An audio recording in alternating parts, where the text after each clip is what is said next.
सी Rutherford model last time कर लिया था हमने. Now we have to start Bohr model, right. तो फेलियर देखते हैं पहले रदरफोर्ड मॉडल का. So drawbacks of Rutherford model. Drawbacks of Rutherford model. See electromagnetic waves में हमने क्या पढ़ा था? In the chapter electromagnetic waves, we have studied that any accelerated charge radiates energy in the form of electromagnetic waves. कोई भी accelerated charge होना चाहिए, oscillating हो या accelerated in any means, right? तो accelerated charge, remember ना? Accelerated charge radiates energy. Charge radiates energy in form of electromagnetic waves. Remember ना? याद है? हाँ सर. चार्ज पार्टिकल एक्सेलरेट करते थे हम लोग, ऑसिलेट कराओ या किसी भी फॉर्म में अगर आप उसको एक्सेलरेट करा रहे हो तो क्या होता था? मैग्नेटिक फील्ड प्रोड्यूस होता था, वो टाइम वेरिंग होता था, उसके लिए इलेक्ट्रिक फील्ड आता था, फिर वो टाइम वेरिंग होता था, जैसे चलता जाता था. तो electric field and magnetic field produce each other simultaneously. ऐसा कुछ तो हमने इलेक्ट्रोमैग्नेटिक वेव में पढ़ा था, right. So all I know is accelerated charge radiates energy in form of electromagnetic wave. So circular motion क्या है? Circular motion is an accelerated motion or non-accelerated motion? क्या सर? Circular motion क्या है? Accelerated motion है या non-accelerated? Sir बिल्कुल accelerated है sir. Accelerated motion है, right? So speed भले constant हो लेकिन डायरेक्शन चेंज हो रहा है, उसके वजह से एक एक्सेलरेशन था, सेंट्रीपिटल एक्सेलरेशन, राइट. तो क्वेश्चन वाज कि if electron revolves around nucleus in circular orbits, right, it should radiate energy, right, in form of electromagnetic waves. इससे इलेक्ट्रोमैग्नेटिक वेव्स निकलनी चाहिए, और इलेक्ट्रोमैग्नेटिक वेव्स निकलेंगे तो उसको धीरे धीरे अपने काइनेटिक एनर्जी कम करनी पड़ेगी and slowly it should fall in the nucleus. ऐसा कुछ तो होना चाहिए. लॉजिकल लग रहा है आपको? हाँ सर बिल्कुल. अगर V का वैल्यू कम हो जाएगा, काइनेटिक एनर्जी उसकी कम हो जाएगी, तो V की वैल्यू कम होगी तो क्या होगा? It should fall in nucleus. या समझो ना, नेगेटिव एनर्जी थी, यहाँ पे -10 है, दूर जाएंगे तो प्लस हो जाएगी, पास आएंगे तो कम होती जाएगी. तो जो एक्स्ट्रा एनर्जी निकल गई है तो उसकी एनर्जी कम हो जाएगी, तो it should fall, it should come closer to the nucleus and following a spiral path it should finally fall in nucleus. So as per Rutherford model, atom is unstable, right? Therefore atom is unstable. Yeah, बड़े लिख देता है एक आध line और. Electromagnetic waves. Hence also circular motion is an accelerated motion. Hence electron while revolving around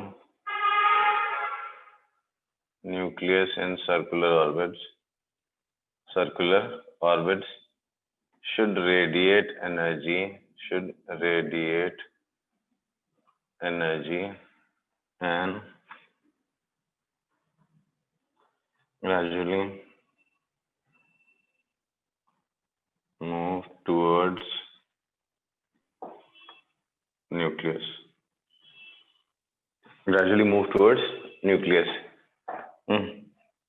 Hence following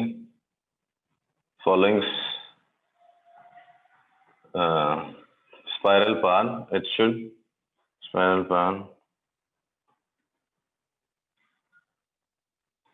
electron should fall in nucleus, right? Correct ना? Electron nucleus में गिरना चाहिए, right?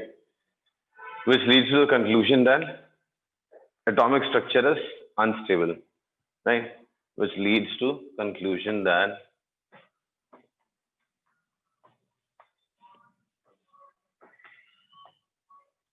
which leads to the conclusion that atomic structure is unstable. तो Rutherford का model जो था that was unstable, right ना? उसको टिकने चाहिए. हाँ sir. Calculations show that it should collapse within 10 raised to minus 8 seconds. Some calculations show, obviously it's not there in our book, in some of the books I have read it, some calculations are there which show that it should collapse within a short time period of 10 raised to minus 8 seconds.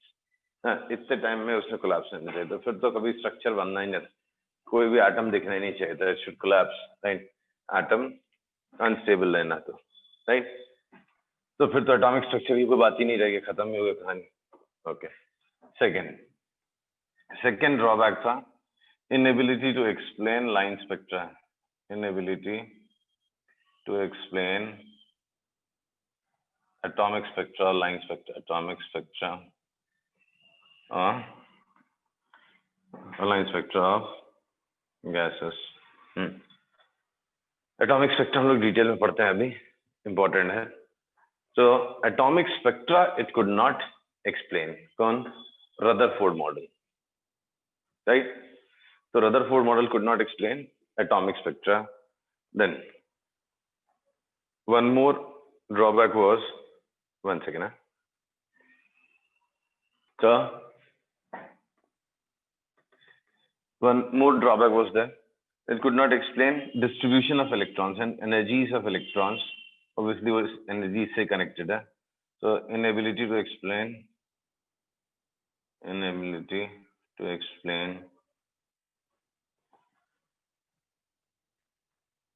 distribution of electron and energies. क्या मतलब है इसका? See, अभी उन्होंने बोल दिया था कहीं भी इलेक्ट्रॉन घूम रहा है सर्कुलर में, कोई पैटर्न नहीं दिया था कि कैसे इलेक्ट्रॉन डिस्ट्रीब्यूट होगा, कितने डिस्टेंस पे, ऑर्बिट कितने होंगे, किस ऑर्बिट पे कितने इलेक्ट्रॉन होंगे. Nothing was specified, right? So it could not explain distribution of electron, right? And neither could answer the energies of define the energies of electrons. समझा ना? हाँ सर. अब इनमें से जो अपने कंसर्न वाली चीज है वो है स्पेक्ट्रा. तो स्पेक्ट्रा समझने की कोशिश करते हैं हम लोग. स्पेक्ट्रम क्या होता है, स्पेक्ट्रा क्या होता है, ये तो पता ही आपको क्या होता है. If light obtained from certain source is passed through prism, it splits into its constituent wavelengths, right? और एक स्पेक्ट्रोमीटर एक डिवाइस है जिसमें अगर आप लाइट को पास करते हो तो you will get a proper pattern, जिसको हम लोग स्पेक्ट्रा बोलते हैं, right? तो atomic spectra is topic. The topic is atomic spectra. Spectra in general, you know, right? ये सोर्स है, सोर्स से लाइट आई, इसको आप स्पेक्ट्रोमीटर से पास करोगे तो you will get a pattern. यहाँ पे एक पैटर्न मिलता है, that pattern is known as spectra, right? Okay. Yes sir. ना स्पेक्ट्रा होता है कंटिन्यूअस.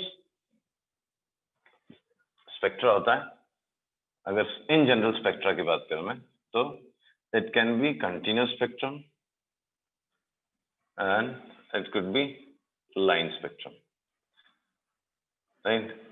Continuous spectra क्या होता है? अभी आपने एक सोर्स है which is maintained at very high temperature, और उससे white light आ रही है, right? and उसको अगर आप कहाँ से पास करोगे, स्पेक्ट्रोमीटर में पास करोगे, then what you see is a continuous spectrum. मतलब बहुत सारी पॉसिबल वेवलेंथ है. एक्चुअली वो भी कंटिन्यूअस नहीं होता, उसमें भी लाइंस होती हैं. व्हेन सीन अंडर माइक्रोस्कोप उनको भी मतलब और इनलार्ज करके देखोगे, और अच्छे रिजॉल्विंग पावर में का माइक्रोस्कोप लेके देखोगे तो उनके बीच वो भी एक्चुअली लाइंस है, बहुत पास पास में, इतनी पास में है कि it appears to be continuous, right? हमारी बात समझ में? बट स्टिल उसको हम लोग कंटिन्यूअस स्पेक्ट्रम बोल सकते हैं। एक और स्पेक्ट्रा होता है लाइन स्पेक्ट्रा, वो तो बहुत ही अलग है। उसमें ऐसा कुछ दिखाई देगा ना, वो कुछ लाइंस है, सर्टेन लाइंस है, बस ये समझो एक स्पेक्ट्रोमीटर का पिक्चर निकल के आया, ऐसा कुछ लाइंस बस नजर आएंगे आपको, बस 4 लाइन दिख रही, जस्ट एन एग्जांपल, ये 4 लाइंस दिख रही बस, और कुछ दिख ही नहीं रहा, राइट? तो ऐसा एक स्पेक्ट्रम दिखाई देता है, उसको बोलते हैं लाइन स्पेक्ट्रा, राइट? अब देखो लाइन स्पेक्ट्रा किस में देखा गया, किसका स्पेक्ट्रम है? ऐसा लाइंस आती है, तो atomic spectra.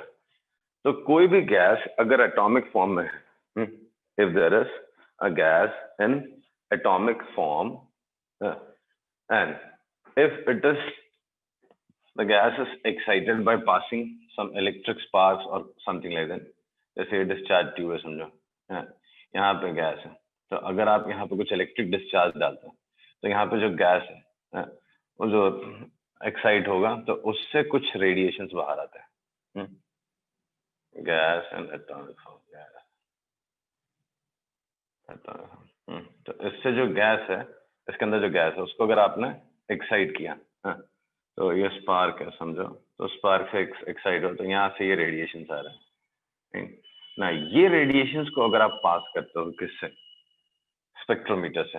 If this radiation is pass through spectrometer, then जो स्पेक्ट्रम आता है, this is known as emission spectra of that gas. Emission spectra किसका है वो? ऑफ द पर्टिकुलर गैस या एलिमेंट कह लो, गैस कह लो या एलिमेंट कह लो, बिकॉज एटॉमिक फॉर्म में है, तो उसका एमिशन स्पेक्ट्रा है। और वो दिखता कैसे है? Has colored lines against dark background,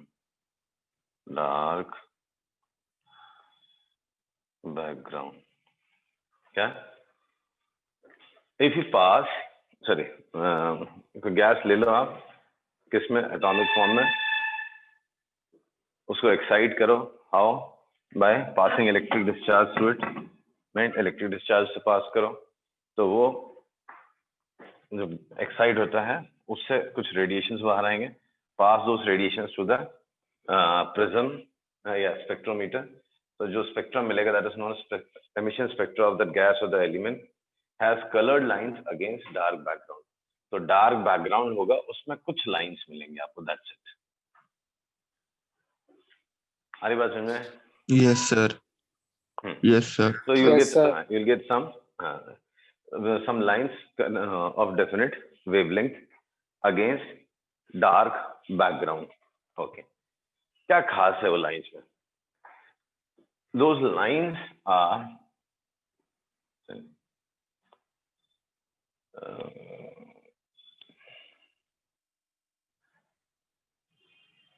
gas, actually relate करना आपको उसको गैस है।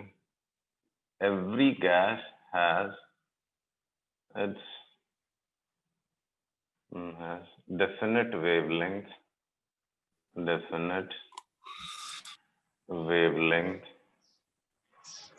in the emission spectrum, which are different from wavelength obtained in spectrum of other elements. Right? Every gas or element has definite wavelength in their emission spectra, which are different from wavelengths obtained in spectrum of any other element. Means what? आप hydrogen gas लो, hydrogen gas का जो emission spectra, उसमें जो lines आ रही हैं, right, उसमें जो particular wavelengths आ रही हैं, those wavelengths are different from what you will get in a helium gas or oxygen gas or neon gas तो हर एक गैस का अपना अलग ही स्पेक्ट्रम था, right? Hence is also known as characteristic of the element. This emission spectra or line spectra is known as characteristic of the element, right? Getting it? Yes sir. Yes sir. So sir एक doubt है हाँ पूछो। Sir, अगर हमने कोई मतलब एक prism से हमने येलो लाइट पास करवाया तो उसके अंदर इनफाइनाइट कलर्स होंगे या लिमिटेड कलर्स होंगे? बेटा येलो कलर से इनफाइनाइट कलर कैसे बनाएगा? तो येलो नहीं कलर तो मतलब पहले ऐसा ही मतलब नॉर्मल लाइट अच्छा, व्हाइट अगर कलर मन का में जो डाउट, भी है। हाँ व्हाइट कलर पास करोगे तो उसके अंदर बहुत सारे कलर्स होंगे, बहुत सारी वेवलेंथ होंगी। ठीक, ये तुमने पास किया, राइट? व्हाइट लाइट क्या पास करूं, येलो कलर या व्हाइट लाइट? पहले ये बताओ। Sir white colour. चलो व्हाइट कलर, राइट?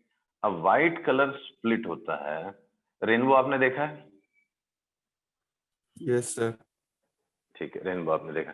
रेनबो में what you have seen, continuous एक बैंड जैसा नहीं होता क्या? वायलेट कलर का एक बैंड होगा, फिर धीरे धीरे उसमें कलर का अपीयरेंस चेंज होता रहेगा, इंडिगो आ यस सर जाएगा, फिर देखा है। ब्लू, हाँ सर हाँ। सब, राइट? अब अगर आपको ऐसा चांस मिलता कि you could see it under microscope of high resolution, तो अगर आप उसको रिजॉल्व करते जाते सेपरेट करते जाते, बड़ा करते जाते, तो you might have seen some lines. जैसे आपको एक पैटर्न मिल रहा है, ऐसे पूरा शेड करके दिखा रहा है, जैसे ये समझो आपको क्या मिल रहा है, ये आपको बैंड दिख रहा है कि नहीं दिख रहा? कंटिन्यूस दिख रहा नहीं, राइट? इसी को एनलार्ज करते जाओ ना तो आपको ऐसा लगे जैसे पास पास में बहुत सारी लाइंस हैं, there are few lines, closely packed lines आ जाए।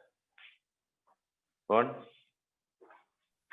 जो क्लोजली पैक्ड लाइंस। हाँ, जो बैंड का अपीयरेंस दे रहा है, जो कंटिन्यूस, ऐसा लग रहा है सब कुछ, मतलब क्या है, ऐसा लग रहा है किसी ने ब्रश से पेंट मारा हुआ, उसको एनलार्ज करते जाओगे तो फिर वो लाइंस दिखने लगेंगे। अब क्वेश्चन आता है कितनी लाइंस है? अब दैट आई कैन नॉट से, number of lines nobody has counted, right? There are closely packed lines in continuous spectrum, right? Line spectra में limited lines है and they are well separated. Yes sir. Line spectra में limited lines नजर आती हैं and they are well separated, right? In fact people have observed the lines, right? और count measured there wavelength. हमारे पास भी एक formula, empirical formula भी था पहले, बाद में उसका प्रूफ भी मिला हमको, तो lot of things are there, but पहले बट कंटिन्यूस स्पेक्ट्रम में there are so many wavelength, I can not say कि इसमें 50 लाइंस है, पास पास में थी इसके लिए कंटिन्यूस दिख रहा था, या 100 लाइंस है, ऐसा आई कैन नॉट से। ओके, और उसके पीछे भी कहानी है, थोड़ी देर के बाद आप बोलोगे तो मैं एक्सप्लेन भी कर सकता हूँ इतना सब तो कॉम्प्लिकेशन क्यों हुआ। After explaining Bohr model, I can explain you कि why so many lines are there. Yes sir. Okay, समझा? या यही डाउट था या कुछ और डाउट था जो मैं नहीं समझ पाया? डाउट था? नहीं सर, ये डाउट था सर। तो ये हो गया, right? Now, हाँ, so every gas has a definite wavelength in their emission spectra, which are different from wavelength obtained in spectrum of other elements. ठीक है? Okay. Then, so line spectra of any element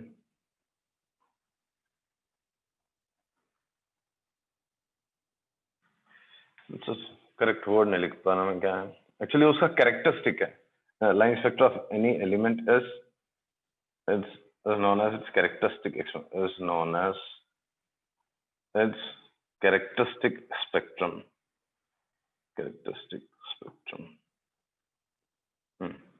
Right. Many people say they are like fingerprint of an element, right? By मुझे ये नहीं मालूम कि इस discharge tube के अंदर कौन सी गैस है, right? That's a discharge tube. I don't know which gas is there inside this. Okay. By passing an electric discharge, I excited that gas and उससे कुछ लाइट मिली, उसका मैंने स्पेक्ट्रा स्टडी करके देखा, उसका स्पेक्ट्रा देख के आई कैन आइडेंटिफाई कि which gas is taken inside this discharge tube, right. तो वो यस सर। लाइन स्पेक्ट्रा, वो जो पर्टिकुलर वेवलेंथ है, वो वेवलेंथ समझ के मैं बता सकता हूँ कि उसके अंदर कौन सी गैस है, या उसका कॉम्पोजिशन भी बता सकता है, right. If there are more than one gases, तो by seeing there is more than one gas inside the discharge tube, so by obtaining the emission spectra, we can identify which all gases are there in the discharge tube, right? तो ये उसका Yes, characteristic sir. भी होगा, समझ लो fingerprints भी होगा, तो उसको देख के हम लोग आइडेंटिफाई कर सकते हैं कौन सी गैसेस है। ओके, ठीक है। Yes sir. तो एमिशन स्पेक्ट्रा की जगह और कुछ होता है क्या? तो there is one more word, absorption spectra, not very significant, ऐसा ही कुछ है बस, इसका ठीक उल्टा होता है। अभी आप क्या करो, यहाँ से व्हाइट लाइट आ रही है, सपोज जैसा beam of white light, that means जिसका स्पेक्ट्रम कंटिन्यूस आने वाला था, जिसका स्पेक्ट्रम कंटिन्यूस आने वाला था, उसको आप एक काम करो, सेम गैस से पास करो। जैसा ग्लास चैम्बर समझो या डिस्चार्ज ट्यूब है, उसके अंदर आप गैस फिल्ड है कौन सी, जिस गैस का पहले आप एमिशन स्पेक्ट्रा देख चुके हो, उससे आप पास करो। After passing this light through that gas,